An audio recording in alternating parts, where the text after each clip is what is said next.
श्री राम जय राम जय जय राम। श्री राम जय जय राम। श्री राम जय जय राम जय जय राम।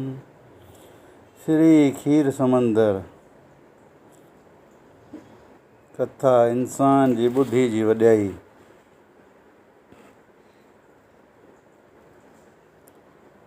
महापुर चद्दा काशी जे जा वचन। प्यारी साध संगत, निश्चय परमात्मा दे पंहिंजे नेमनि ऐं क़ाइदनि ते पियो हले।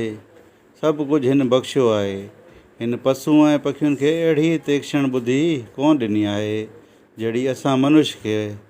मनुष्य बि हिकु पशु आहे, पर हिन जे अंदरि बुद्धि जी अधिकता आहे करे साफ़ तरतीब वठण जी शक्ति आहे। इहे इंसान ई आहिनि जेके सतगुरु पद हासिलु करे सघंदा आहिनि।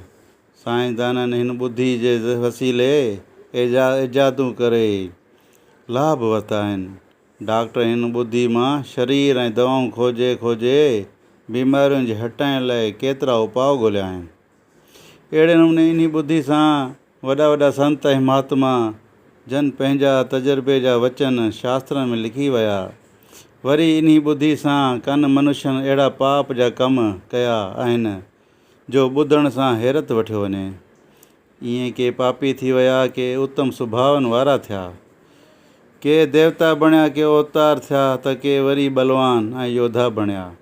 अहिड़े नमूने परमात्मा दे पंहिंजी रचना जो हिकु अजीब नज़ारो ॾेखारियो आहे। हाणे हिन चइनि सभिनी खे शरीरनि अनुसार बल ऐं बुद्धि बख़्शियो आहे, तीअं असां सभिनी खे हलणो आहे।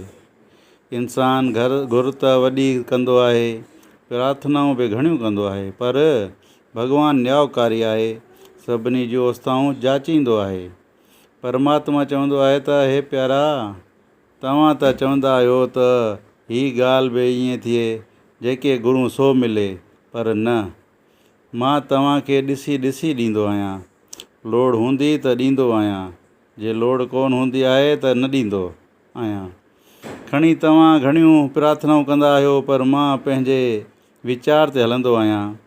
शरीर सभिनी खे ॾिनो अथमि, पर कंहिं में घणी ताक़त विधी अथमि त कंहिं में घटि। जीअं वाचूं थींदियूं आहिनि, के वाचूं 10 साल हलंदियूं आहिनि, त के 5 साल, के 2 साल हलंदियूं आहिनि, त के वरी अहिड़ियूं बि आहिनि जेके उते हलनि त उते ई बीहो वञनि। ईअं परमात्मा दे सभिनी जूं ताक़तूं ठाहे छॾियूं आहिनि। ईअं केतिरा वण ठाहिया अथसि, हर हिक जी उमिरि पंहिंजी आहे। पशुअ जी उमिरि बि ठाहे छॾी अथसि, छणक सरिश्ते बि ठाही छॾी अथसि, जेका छणक में पैदा थिए ऐं छणक में नास थी वञे। ईअं मनुष्य जी उमिरि बि जुदा ठाही अथसि। सतयुग में उमिरि वॾी हूंदी हुई, पर पोइ जीअं ॿिज कमज़ोर थींदा विया, तीअं उमिरि घटिजंदी वई। ईअं वरी अकुल ऐं वीचार बि बख़्शियो अथसि त संभाल सां पंहिंजे शरीर खे हलायो। जीअं घड़ियाल आहे, खणी थोरी क़ीमत वारो आहे, पर जे संभाले हलाइबो आहे त इहो घड़ियाल घणो वक़्तु बि हलंदो आहे। हरे राम। ईअं कपिड़े खे संभाले रखो त घणो वक़्तु हली सघंदो आहे, पर जे पूरी संभाल न कबी आहे, खुटी फाड़ी ईंदो आहे। या अग्नि में सड़ी पवंदो आहे, या सुकाइण रखिबो आहे, कंडा लॻंदा अथसि त फाटिजी पवंदो आहे। भॻवान पियो चवे त ही जेके मूं तव्हांखे शिरोमणी धातूं ॾिनियूं आहिनि, तन जी संभाल रखो। अखियूं, कन, दिमाग़ ऐं शरीर जो बल वग़ैरह कहिड़ियूं अजीब धातू तव्हांखे बख़्शियूं अथमि। जे संभाले न हलाईंदा त जल्द टुटी पवंदा। हरे राम। श्री राम।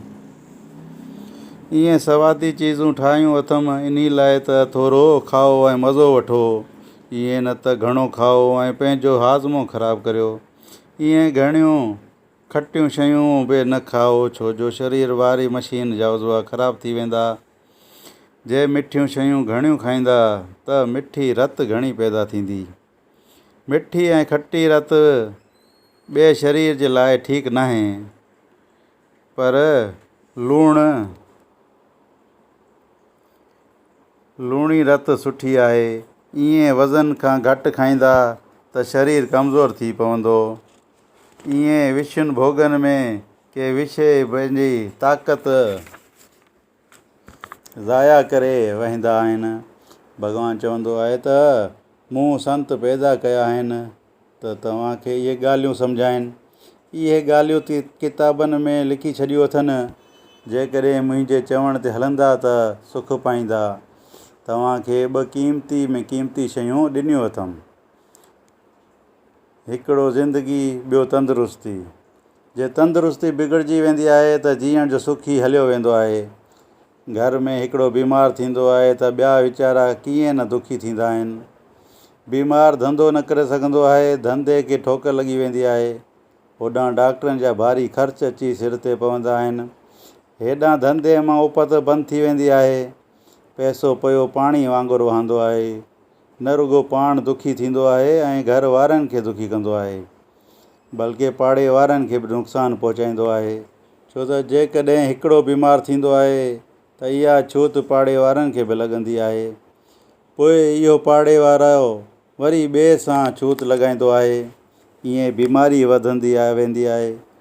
मतिलबु त जेतिरियूं बीमारियूं थींदियूं आहिनि, तन मां घणो हिसो बीमारियूं छूत मां थींदियूं आहिनि। बाक़ी थोरो हिसो खाधे जी बेपचारी खां थींदो आहे। हे साध संगत, ॾिसो अॼोके प्रसंग में भॻवानु कहिड़ो न सुठो नियापो ॾिनो आहे त शरीर जी संभाल करियो।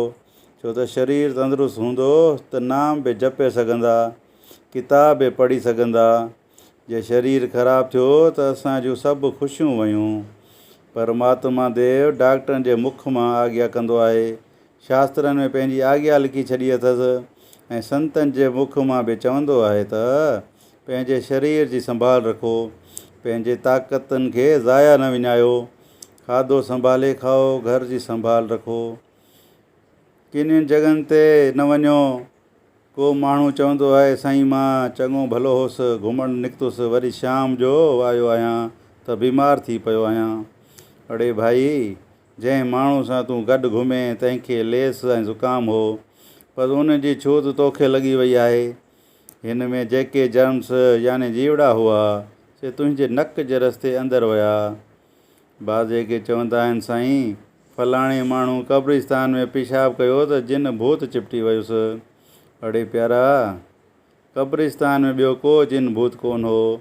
जंहिं हंधि ते हिन पेशाब कयो उन हंधि ते मुर्दे जी किनी हवा हुई, हुन जी छूत हिन खे लॻी वई। तंहिं करे दिमाग़ु ख़राबु थी वियो अथसि। ईअं जेको बड़ जे वण जी कार्बन गैस याने ज़हरीली गैस असरु कंदी आहे, छो जो खुलियल हवा जो अचु वञु कोन हूंदो आहे ऐं इहा कार्बन गैस हिन जे शरीर में हली वेंदी आहे ऐं दिमाग़ जा उज़वा ख़राबु थी वेंदा अथसि। ईअं जेको ऊंधाई करणु कोठी जे अंदरि वेंदो आहे त उन शरीर में बि कार्बन गैस हली वेंदी आहे ऐं मग़ज़ में ख़राबी थी वेंदी आहे। ईअं भॻवान जा नियापा आहिनि। अहिड़े नमूने ॿलहार वञूं अहिड़े साईं तां, जेको पंहिंजे अंदरि जूं ॻाल्हियूं वेठो ॿुधाए ऐं ख़बरदार पियो कराए त पंहिंजे शरीर ऐं तंदुरुस्ती जी चङी तरह संभाल करियो। जेकॾहिं तव्हांजो मग़ज़ु कमु न करे त कंहिं सियाणे खां सलाह वठी कमु करियो। डॉक्टर खां सलाह वठो।